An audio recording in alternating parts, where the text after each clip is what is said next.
Magandang araw po muli mga minamahal nating mga kaibigan, mga kapatid, mga subscribers po ng ating Solid Rock Ministry Lesson Review. Kami po ay muling natutuwa na makasama kayo sa araw na ito. Tayo po ay nasa ikasyam ng topic ng ating lesson na may pamagat pong mga kontrobersiya sa Jerusalem. Pero kagaya po ng ating nakagawian, atin po munang babatiin ang mga nagpadala ng mga comment and notification na para po mabanggit namin ang kanilang mga pangalan. Subalit, bago po natin basahin ang mga pangalang ito, noon pong nakaraang Sabado kami ay nasa Gao Seventh-day Adventist Church. At nais po namin ipabatid sa mga kapatiran at sa mga members ng ating Gao Seventh-day Adventist Church sa pangunguna po ng kanilang butihing pastor, si Pastor Aser Busito. Kami po ay nagagalak sa inyo pong napakainit na pagtanggap sa amin. Hindi po namin ito inaasahan, subalit kami po ay napakasaya nung maramdaman po namin na kami pala ay nakakatulong sa inyong church sa pag-aaral ng ating leksyon. Kayo po nawa ay patuloy na pagpalain ng Panginoon sa atin pong gawain ito para sa Kanya. At bilang tugon po sa aming napakagandang karanasan sa inyong church, nais po naming banggitin ang mga pangalang ito na mga nakilala po natin dyan sa inyong church. Siyempre po, unang-una po ang pamilya ni Pastor Aser Busito. Ganon din po ang aming kaibigan at anak na taga doon din po sa amin sa Camarines Norte, si Camille. Siya po ang naging dahilan kung bakit nagkaroon po kami ng idea na makapunta sa inyong church. Narito po ang mga pangalan nila. Ito po ay ibinigay sa akin ni Ma'am Annabel na Kabili, na siya pong dati ninyong guro dyan sa inyong paaralan. Ibinigay niya po itong mga pangalang ito sa akin at nais po namin kayong batiin. Si Attorney Rohel and Ma'am Grace. Ito po ang kauna-unahan sa kanyang listahan. Ma'am Grace Jimenez. Ganon din po si Lori Villanueva, si Esther Cario, si Yoli Manong, si Roxanne and Jimmy Alpajandro, si Alma Barnedo, si May Tenorio, Elena Albalorio, Gigi Heneblaso, Annie Formal, Cyril Heneblaso, Nori Fabelia, Loida Bigkas, Mark Magbatay, Rachel Busito, Annabel Torres, of course siya po yun, Annabel Torres Cabilin, si Ma'am Neneng, Karina Diaz, and Ann Franco. At nabanggit din po si Ma'am Dali. At kung meron pa pong ibang mga kapatid natin na sumusubaybay sa atin sa nabanggit na church na ito, kami po ay malugod na bumabati sa inyo. At uulitin po namin, napakasaya po at napakagandang naging experience namin sa pagbisita namin sa inyong iglesia. At narito pa rin pang ibang mga pangalan na ating babanggitin. Kagaya po ni Mirna Medina ng Malagasang, Imos, Cavite, si Charlie Matic, Edmond Sabio ng Singapore, si Rebecca Garcia, si Cristino ng Central Bicutan, Taguig, si Arlina, Austria, Relando and Evangeline Luna ng Milan, Italy, si Jer Toscano Rapallo, Nestor Mariano, Helen Penamora ng Infanta, Quezon, Diven Alihenyo, Shimi Historilio, Shihan Aranilla, Jocelyn Camos ng Hinipaan Church, ito po ay sa may Daet, Camarines Norte, Antidora the Explorer ng Palau, Filipino Church, Glenn Talasan po ng Basod din po ito, Basod, Camarines Norte, Cheryl Alvarado ng Dimson, Pampanga, Feliz Morilla Jr., ng Norca Homes ng Caloocan, Edwin Maglipas ng San Pedro Laguna, si Marie Abacan po ng Texas, USA, Loida Pilipina ng Europe, Then si Rio Sigisa, Joy Divine ng Abu Dhabi, UAE, si Renz Romero, Emil de la Cruz Jr. ng Hillview, Marabeles, Bataan, si Lea Santos, Raquel Amute ng Toy, Batangas, Cheryl Del Mundo, si Jenilyn Pangilinan, Yasmin Yuro Vargas, Christy Magalang ng Gloria Mindoro, Roger Rabino, si Rico Garla ng Punta Tanza, Cavite, Rosana Elcano, si Elsie Prenas, Cagayan Valley, si Aida Almasco ng Pasig City, Marlon Magsayo ng Makati City, Bernd Ronda, Miles Orpia, Rolando Di Torres, Renz Romero, si Rio Sigesa, Wilma Maglagay ng Bulacan, Maria Corazon Tongol, Jeric Batiansila, Nakor Langko, Edna Palabasan, Rowena Cahigos, Edelberto Garin Jr., Edna Colendres ng 13 Martires, Cavite, Arturo Alcantara ng Santa Mesa Heights, Aiza Gallardo, Joel Palyasa, Calang Calaca, Batangas, Melvin Lastima ng Punta Uno, Tanza, Cavite, Romeo Tejada ng Cebu, at si Christy Crane Magalang ng Gloria Oriental, Mindoro. At kagaya po ng palagi ko pong binabanggit, kahit po wala rito ang inyong mga pangalan, kung kayo po ay nakasubaybay at nagsusubscribe ng ating programa, kami po ay bumabati rin sa inyo at nagpapasalamat sapagkat patuloy po kayong nandiyan sa ating pag-aaral. At ngayon po, ang atin pong topic, ang mga kontrobersiya sa Jerusalem. Subalit kagaya po ng ating palagi anding ginagawa, iniimbitahan naman po natin muna ang kapangyarihan ng Panginoon at ang ng Holy Spirit na tayo po'y pangunahan sa ating pag-aaral. Tayo po muna ay mag-pray. Panginoon pong makapangyarihan sa lahat, kami po ay patuloy at muling nagbibigay puri sa inyo pong kadakilaan, sa inyo pong pag-ibig, sa inyo pong pag-iingat, sa inyo pong mga biyayang patuloy po ninyong pinagkakaloob sa amin.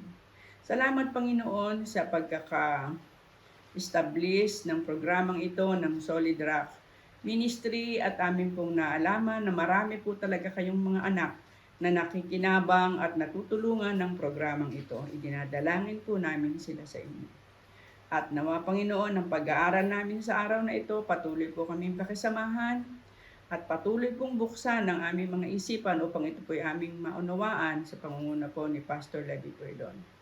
Ipagpatawad po ang aming po mga pagkukulang, pagkakasala laban sa inyo sa pangalan po ng aming Panginoong Hesus.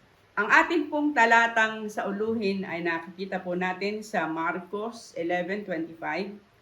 At kailanman kayo'y nakakatayong nagsisipanalangin, mangagpatawad kayo kung meron kayong anumang laban sa kanino man, upang ang inyong Ama naman na nasa langit ay patawarin kayo ng inyong mga kasalanan.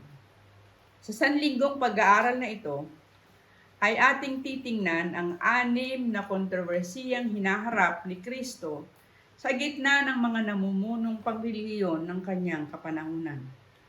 Mga aral na napakahalaga para sa praktikal na pamumuhay bilang mga lingkod ng Diyos. Malimit tayo tulad nung unang panahon, nagbibigay ng napakalaking halaga sa mga theological at theoretical na mga bagay. Kumbaga, pinahahalagahan ng tao ang anyo ng kabanalan, ngunit tinatanggihan ang kapangyarihan nito. Subalit maliwanag ang pagkakasabi, ang sumasamba sa Diyos ay dapat sambahin siya sa espiritu at sa katotohanan. Kaya pag-aaralan po natin ito. Narito po ang mga katanungan na atin pong pag-uusapan sa araw na ito. Number 1, ano ang mga dakilang aral ang masusumpungan natin sa matagumpay na pagpasok ni Kristo sa Jerusalem na nakasakay sa isang batang asno?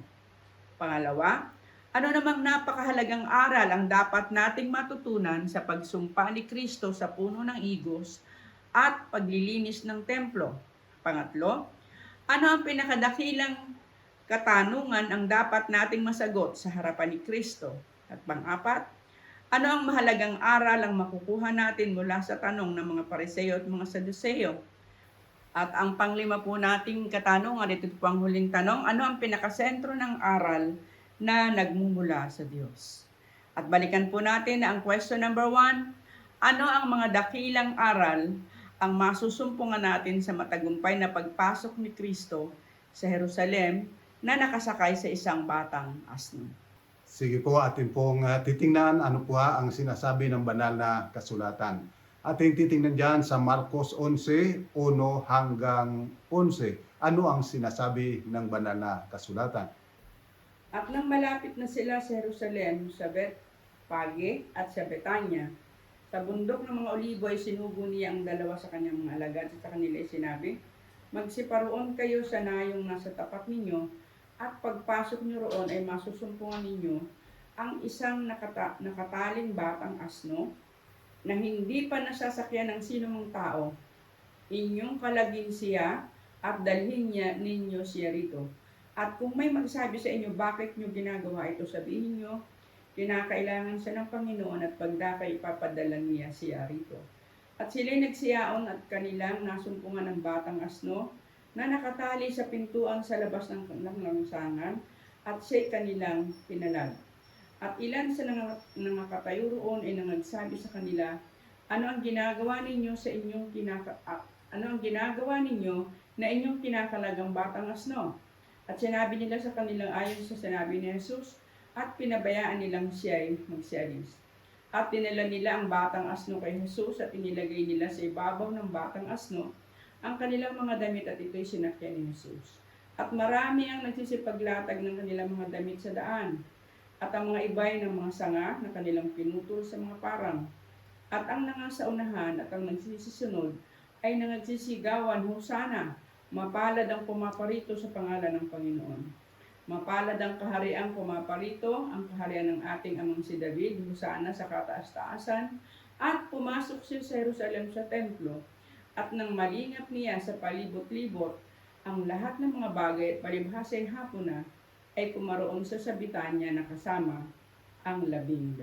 So makita po natin dito kung paano kapag sinabi ng ating Panginoon, ito ay masusumpungan natin gayon at mangyayari. Isipin mo, kukuha ka ng isang asno na hindi sa iyo, pagkatapos ay may nakakita sa iyo, pinagsabihan ka, subalit kung ano yung sinabi ng Panginoon na kanilang sabihin at kung ano ang sinabi ng Panginoon na kanilang gagawin, ay yun ang nangyari. Ibig sabihin, kapag ang Diyos ang nagsalita, ito ay talagang mangyayari sapagkat alam niya kung ano yung mga bagay sa hinaharap. So napakaliwanag po na kapag sinabi ng Diyos, ito ay tunay na mangyayari. At kung titingnan po natin sa Zacarias 9, 9 at 10, makikita rin po natin yung paghahayag patungkol sa bagay na ito na ginawa ng mga alagad sa utos ng ating Panginoon.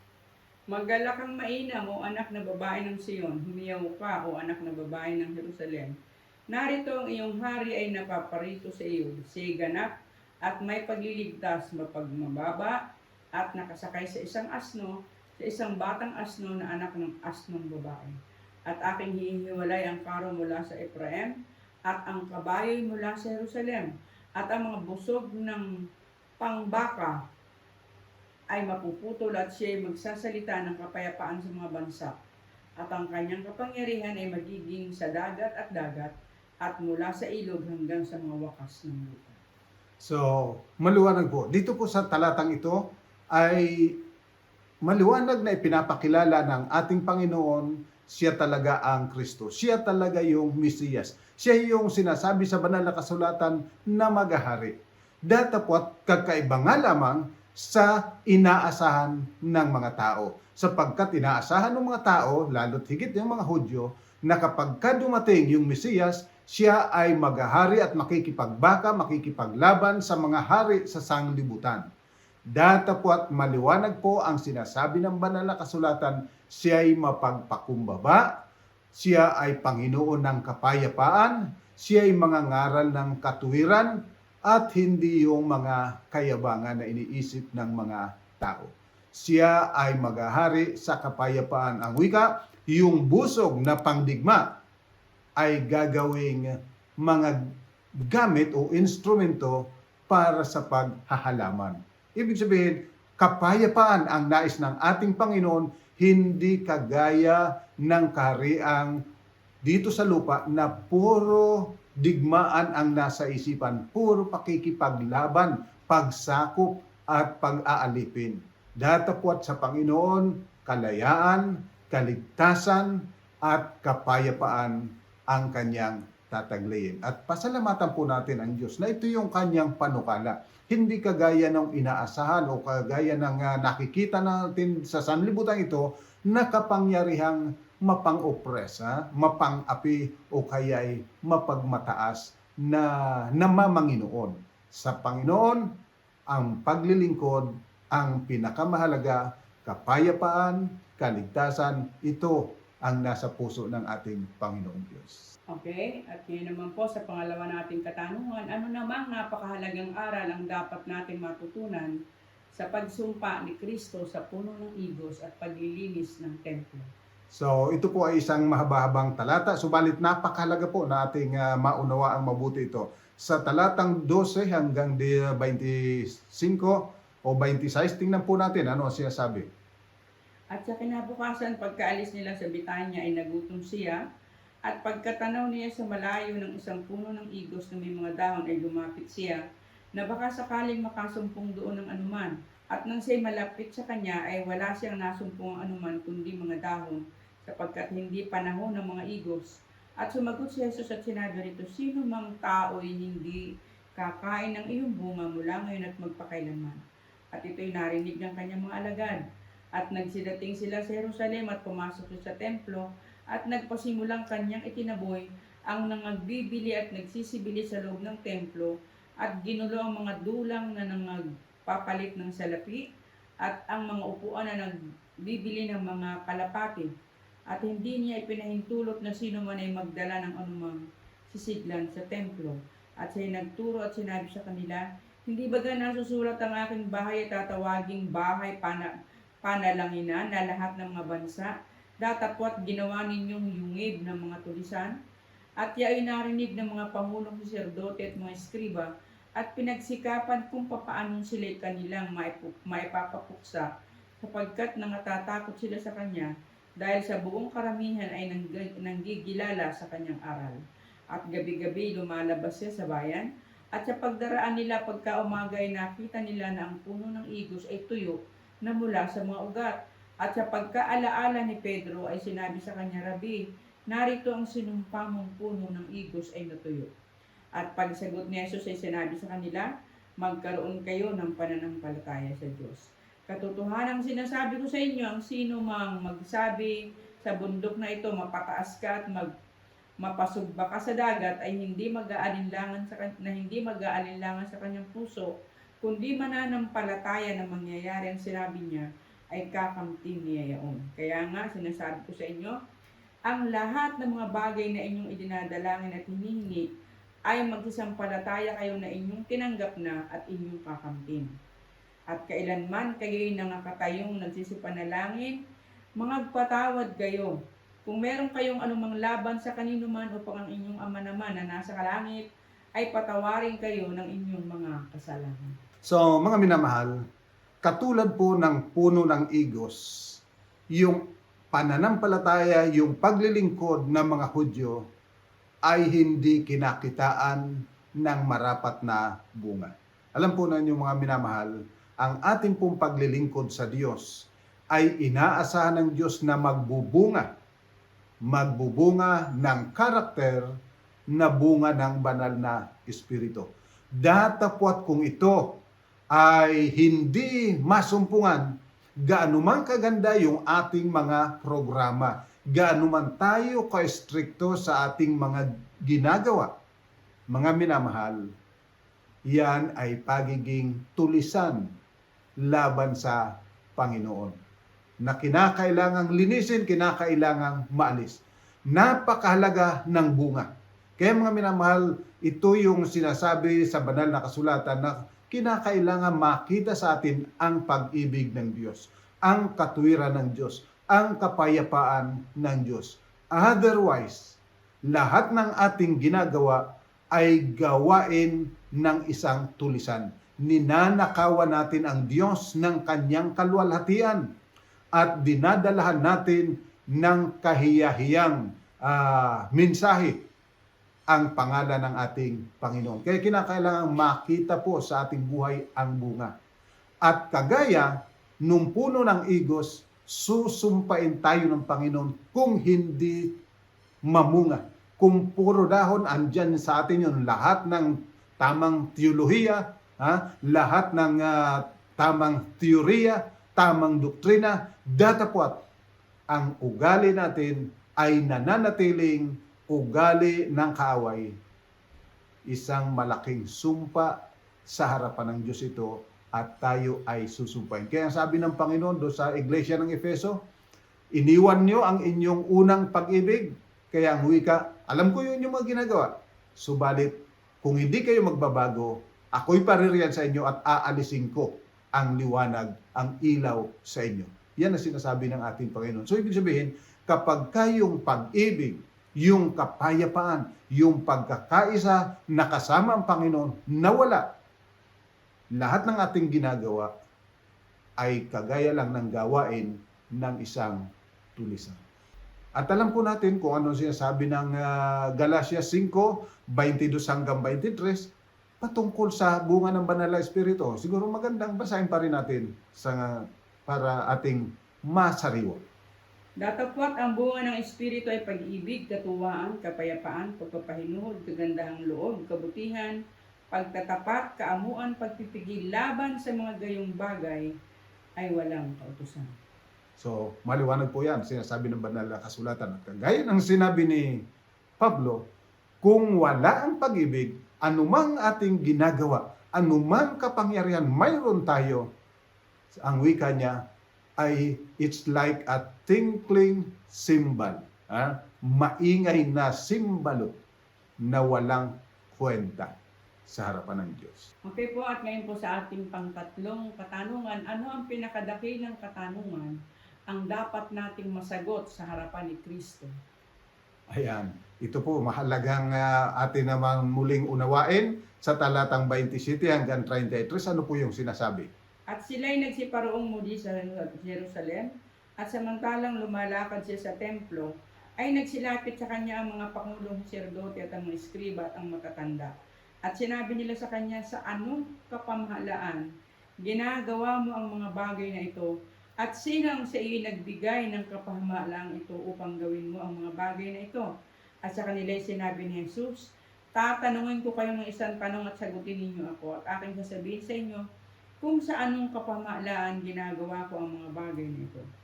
Ang bautismo ni Juan ay mula baga sa langit o sa mga tao? Sagutin ninyo ako, at kanilang pinagkatuwiranan ang sa kanilang sarili at na sinasabi, kung sabihin natin mula sa langit, ay sasabihin niya, baka nga hindi niyo siya pinaniniwalaan. Datapwat kung sasabihin natin mula sa mga tao, ay nangatatakot sila sa bayan sapagkat kinikilala ng lahat na si Juan ay tunay na propeta. At sila'y nagsasagot kay Jesus at nagsipagsabi, hindi namin nalalaman. At sinabi ni Jesus sa kanila, hindi ko rin sasabihin sa inyo kung sa anong kapamahalaan ginagawa ko ang mga bagay nito.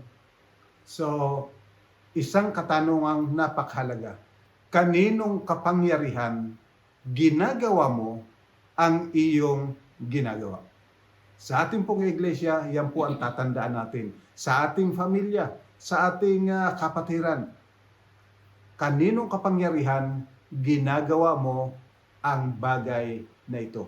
Sapagkat sa sanlibutan ito, mayroong dalawang kapangyarihan. Ang kapangyarihan ng kadiliman at ang kapangyarihan ng kaliwanagan. Kanino nga bang kapangyarihan ang ating ginagamit? Kagaya rin po nung susunod na talata sa chapter 12 hanggang verse 1 hanggang 12, makikita po natin dyan yung patungkol sa halamanan na ipinagkatiwala sa kanyang mga alipin. at pagkatapos nung panahon na ng tig-ani, ay isinugo yung kanyang ibang mga alipin, datapwat pinatay. Yung iba ay kanilang binugbog. At nang isugo yung anak, ang wika, ito yung tagapagmana. Patay natin para maging atin na ang ubasa. Mga minamahal, dito po ay ipinapakita na kapag ka hindi ayon sa Diyos ang ating ginagawa, yan ay pagiging isang tulisan. Kaya ang tanong sa atin, are you a tulisan or are you a Christian? Ang sinusunod mo ba ay yung kagustuhan ng tao, yung kaisipan ng tao, o ang kaisipan ng Diyos? Maging sa pagdidisiplina po sa loob ng iglesia. Alam po ninyo, ako mayroong karanasan patungkol sa pagdidisiplina sa loob ng iglesia. Minsan ako'y itinext ng aming ministerial secretary at ang wika, mag-report ka na sa bago mong distrito sapagkat ikaw ay mayroong didisiplinahin. Sa loob-loob ko lang, unang paso ko, magdidisiplina. At nung ako nga po'y pumunta, mga kapatid, talaga expected na nila na magkaroon na ng aksyon na disiplinahin yung mga kapatid na nagkasala sapagkat ito'y mahigit na 6 na buwan nung ito'y unang kausapin. Subalit, walang pagbabago. At ang gusto nila, disfellowship. Sabi ko mga kapatid, tandaan ninyo, ang salitang disfellowship inalis na sa ating manual mga 20 years ago na. Bakit ikaw lang po, pastor, ang nagsabi niyan? Opo, marahil ako lang ang nakaalaala. Subalit maliwanag po, wala na yan sa ating manual ang disfellowship. At ang isa pa, pakatatandaan po natin, tayo ay gagawa ng disciplinary action, hindi pagpaparusa. Dapat maging maliwanag yan na tayo hindi nagpaparusa, tayo ay nagdidisiplina. Ano? So, bakit inalis yung salitang disfellowship? Sapagkat, wika ko, ito ay pangalawa lang doon sa excommunication. Kapag ka ikaw excommunicated, hindi ka na maaaring kausapin kahit kaanak mo. Yung disfellowship, kapag ka sinabing disfellowship, hindi na maaaring makikisama sa atin sa anumang pagtitipon. Maging sa bahay natin, maging sa simbahan, maging sa kanilang bahay, hindi na tayo maaaring makipagtipon sa kanila sapagkat disfellowship. So, ibig sabihin, wala ng karapatan na magkaroon ng pakikisama.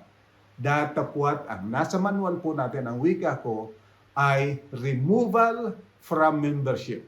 Anlin ang ating inaalis, yung kanilang membership. Pero yung kanilang pakikipagtipon, kung gusto nilang makipagtipon sa atin, walang problema. Sapagkat tayo, nagdidisiplina. Gusto natin silang turuan na mamuhay ng tama ayon sa salita ng Diyos. Hindi po tayo nagpaparusa na nagpapaalis na huwag na kayo makikitipon dito sa amin. Huwag na kayong dadalo. Hindi na kayo welcome rito. Hindi po yun ang ating ugali. Sapagkat yun, ugali ng sanglibutan. Ang ugali ni Kristo, hanapin ang mga makasalanan at iligtas. So, ang tanong ko, sa ating mga pagpapasya, sa ating mga ginagawa, ano ba? Ito ba ay nagmumula sa Diyos? O nagmumula sa ating sariling damdamin? Sa ating sariling mga pangunawa? Sa ating sariling mga kuro-kuro? Marapat, titiyakin natin na ito ay nagbubuhat sa Diyos. Okay po, at ngayon naman po sa ating pang-apat na katanungan, ano ang mga mahalagang aral ang makukuha natin mula sa tanong ng mga Pariseo at mga Saduseo? Okay, titingnan po natin dyan sa 12, 13 hanggang 23 ng Marcos. Ano yung karanasan na ito? At kanilang sinugo sa kanya ang ilan sa mga Pariseo at mga Herodiano upang siya'y mahuli nila sa pananalita. At nang sila'y magsilapit, ay kanilang sinabi sa kanya, Guro, nalalaman namin na ikaw ay totoo at hindi ka nangingimi kanino man, sapagkat hindi ka nagtatangi ng mga tao kundi tinuturo mo may katotohanan ng daan ng Diyos. Matuwid bagang bumuwis kay Cesar o hindi? Bubuwis baga kami o hindi kami bubuwis? Datapwat siya na nakatataho ng kanilang pagpapaimbabaw, ay nagsabi sa kanila, "Bakit ninyo ako tinutukso? Magdala kayo rito sa akin ng 1 denaryo upang aking makita."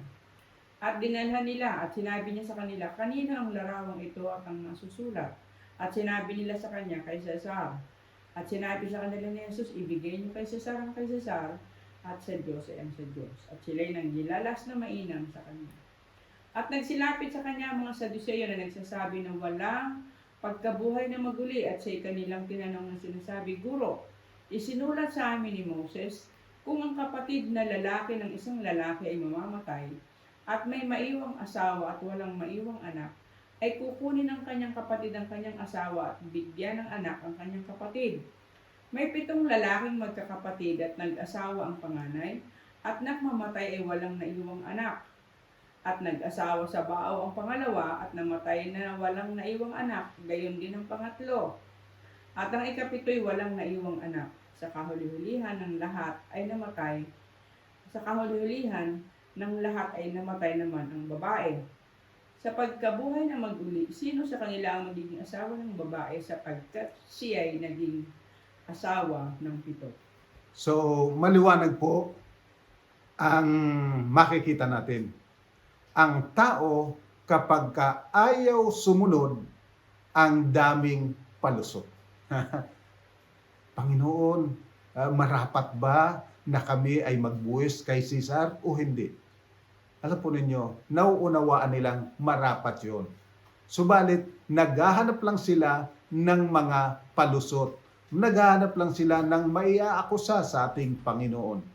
At yun namang eskriba, yung mga Saduceo, hindi naniniwala sa pagkabuhay na maguli.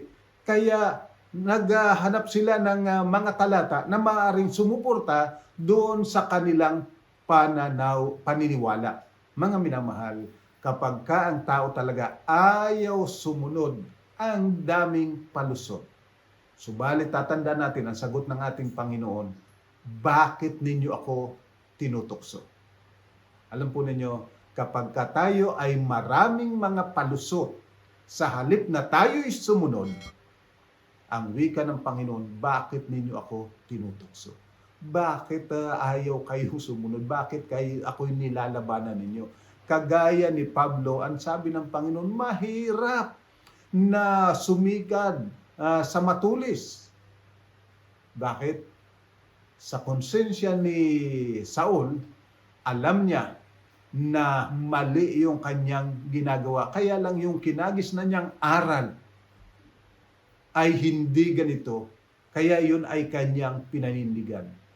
Sumisikad siya sa matulis. Ang sabi nga ng Panginoon, "Bakit mo ako inuusig?" Alam po ninyo, kapag tayo ay naghahanap ng mga palusot, isang pag-usig sa Panginoon ang ating ginagawa. Kaya kinakailangan po na tayo ay maging napakaingat na mag-aral ng banal na kasulatan upang makuha natin ano nga ba talaga ang sinasabi ng ating Panginoon.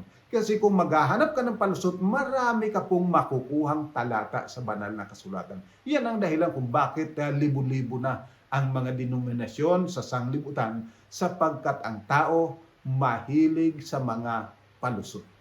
At sa iglesia po, kapag minsan nagkakaroon ng maraming mga diskusyon, nagkakaroon tayo ng samaan ng loob. Bakit? Maraming tao ang parating naghahanap ng mga palusot sa halip ng paano susunod.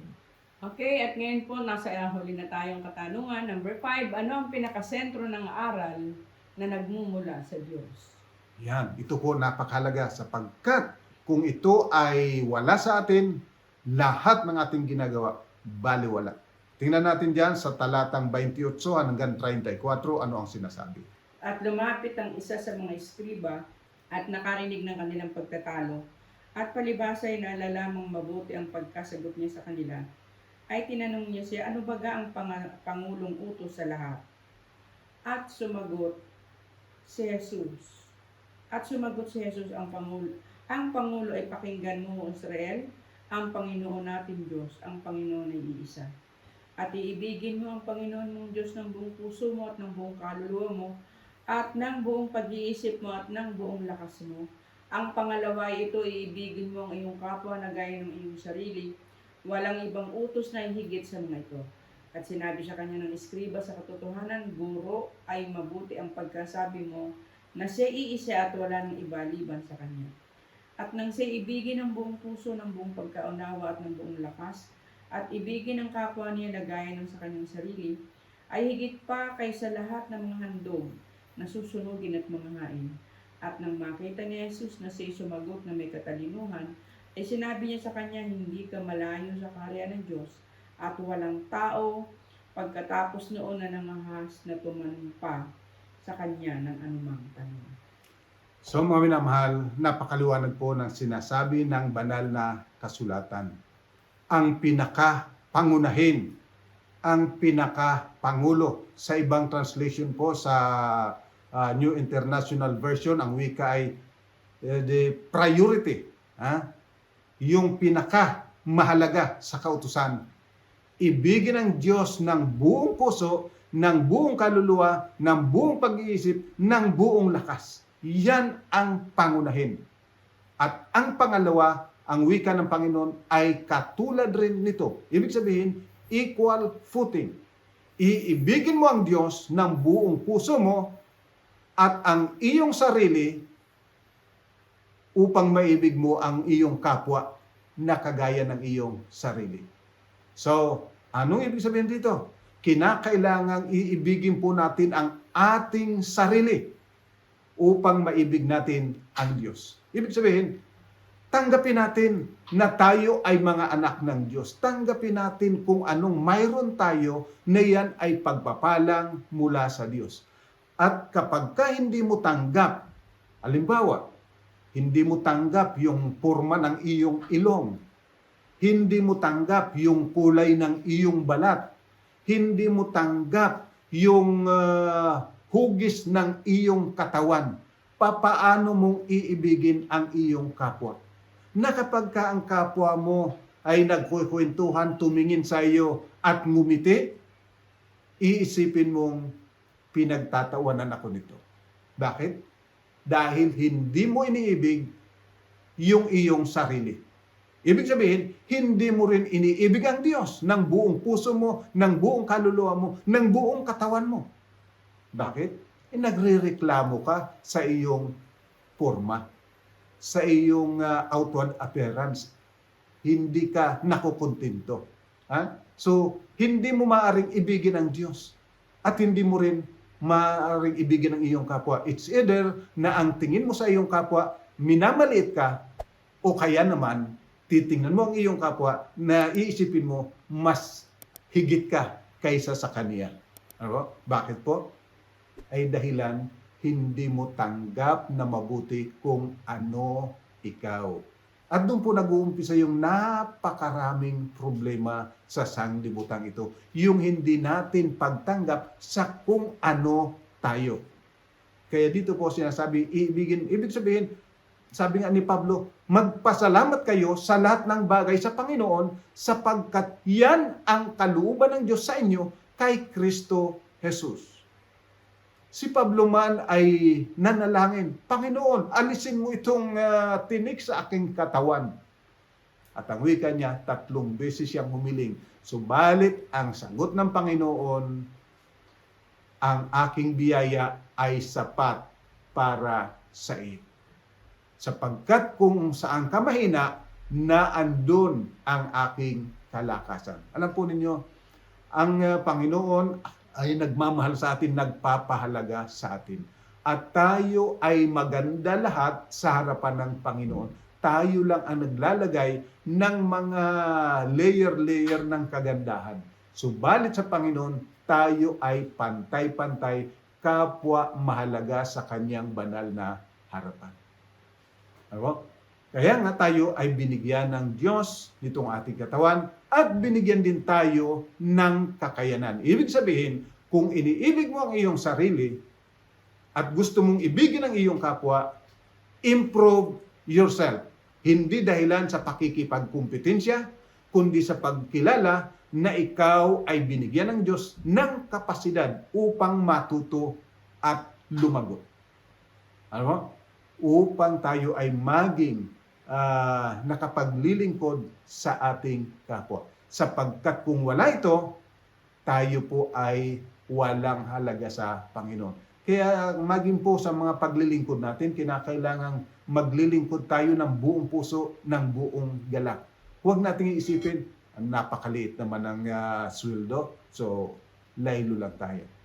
Mga minamahal, kapag kayo po ay nagtrabaho, kayo'y gumawa, gawin ninyo, anong sabi sa banal na kasulatan? Do it with all your might. Walang reklamo, kundi mayroong kagalakan. Sa paggalang na tayo ay naglilingkod sa Diyos, hindi sa tao. Kapag minsan ang iniisip natin yung paglilingkod natin ay sa tao. Kaya kapag kukunti yung sweldo, mababa ang sweldo, ay medyo mababa rin yung ating trabaho. Ang sabi ng Panginoon, do it with all thy might. Bakit po? Sapagkat tayo ay naglilingkod hindi sa tao, kung hindi sa Diyos. At kung wala ito, hindi po tayo maaring kalugdan ng Diyos. At ito, tatandaan, ito ang pinakadakilang utos. Bilang Seventh-day Adventist, parati nating nabanggit yung narito ang pagtitiyagan ng mga banal na nagsusutupad sa mga utos ng Diyos. At ang nasa isip natin, yung Ten Commandments. Pero yung pag-ibig sa Diyos, pagpapasalamat sa Diyos, sa lahat ng kung anong mayroon tayo, nawawala. At yung paglilingkod sa kapwa, nababawasan. So, mga minamahal, tatandaan natin, sinasabi natin na tayo ay tumutupad sa utos ng Diyos, subalit pagkatatandaan, ang pinakadakila, ang pinakamahalaga sa kautusan, ibigin mo ang Diyos ng buong puso mo, ng buong pagkatao mo. At ibigin mo ang iyong kapwa na gaya ng iyong sarili. Sana po ito ay ating magawa sa kapangyarihan ng banal na Espiritu na itatanim natin sa isipan na anumang ating ginagawa, ginagawa natin para sa Panginoon. Hindi para sa tao, kundi para sa Panginoon. And do it with all your might. God bless po. Dito po natatapos ang ating talakayan sa araw na ito at iiwan po namin sa inyo ang mga summary ito ng ating pinag-aralan. Number 1, si Jesus si ang Kristo o Mesiyas, mapagpakumbaba at maghahari sa kapayapaan, hindi sa kayabangan. Number 2, gaano man kaganda ang ating pagsamba o doktrina, kung hindi nagbubunga ng bunga ng Espiritu, ay pagiging tulisan laban sa katotohanan. Number 3, ang pinakamahalagang tanong ay kaninong kapangyarihan ang ating isinasakabuhayan? Sa Diyos na pag-ibig o sa taong pagnanais? Ang taong ayaw sumunod at pasako, marami ang tila matuwid na palusot. At panglima, wala nang hihigit sa pag-ibig sa Diyos ng buong pagkatao at pag-ibig sa kapwa na tulad sa sarili. So mga minamahal, sana po muling nakatulong ang ating maikling pag-aaral na ito, ang pagpapala ng Panginoon, kamta nating sama-sama. Tayo po'y manalangin. Ama po namin banal, maraming salamat po sapagkat kami muli mong pinagkalooban ng pagkakataong ito makapag-aral ng iyong banal na salita. Amin pong dalangin, Amang banal, na ang iyo po namang banal na Espiritu ang lubusang luminis sa aming puso't isipan upang kami ay gumawang na ayon sa iyong kalooban, hindi ayon sa aming mga personal na opinyon. O Amang banal, tulungan nawa kami na pasalamatan ka sa lahat ng bagay, purihin ka, kilalanin ka, upang amin din namang maibig at mapaglingkuran ang aming kapwa. At salamat po sapagkat kami ay mahalaga sa iyong banal na harapan. Maunawaan nawa namin ito at aming pasalamatan, purihin ka magpakailanman. O Amang banal, iyo pong patuloy na pagpalain ang mga kapatid na ito na patuloy na sumusubaybay, patuloy na nagbabahagi nito sa iba, at patuloy na ginagamit ito sa kanilang pagtuturo sa ibang mga kapatid. Ang pagpapala nawa ng kalangitan ay ipagkaloob sa kanila at sa kanilang buong tahanan, sa buong iglesia. Ito po ang aming pakiusap sa ngalan ng aming Panginoong sa Jesus. Amen. So mga minamahal, ang pag-ibig ng Diyos muling sumaating sama-sama Hanggang sa susunod po na pag-aaral, huwag pong kakaligtaan, i-like, i-share ang video nito sa iba. God bless po.